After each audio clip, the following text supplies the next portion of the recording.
اب مارچ کرتے ہوئے اپنی مخصوص جگہ لے گا. آپ سے گزارش ہے کہ جو ہی قومی علم سٹیج پر نمودار ہو تو احتراماً کھڑے ہو جائیں اور باوردی خواتین و حضرات سلوٹ کریں.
خواتین و حضرات، جیسا کہ ہم نے آپ کو پہلے بھی بتایا کہ آج کی اس تقریب میں جو سلامی گارڈ ہے، اس کی خاصیت سول آرمڈ فورسز کی مسلح افواج کے ساتھ شمولیت ہے۔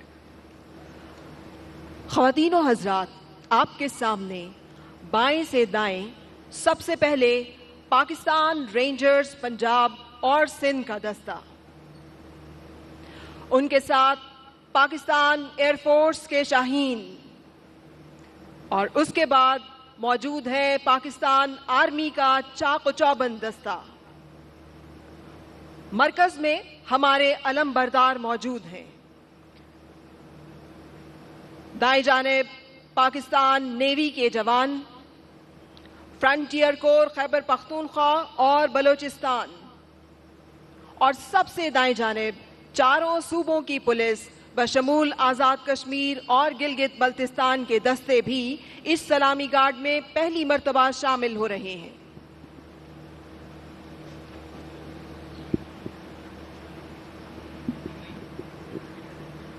یہ باوقار دستے خواتین و حضرات پاکستانی قوم کی یگانگت اور اتحاد کی عکاس ہیں۔ ان کی منظم مارچ قومی جذبے سے سرشار لگن در حقیقت قائد کے عطا کیے گئے رہنما اصول ایمان، اتحاد اور تنظیم کو زندہ و جاوید کیے ہوئے ہیں۔ ان کی آنکھوں کی چمک پاکستان کے روشن مستقبل کی نوید ہے۔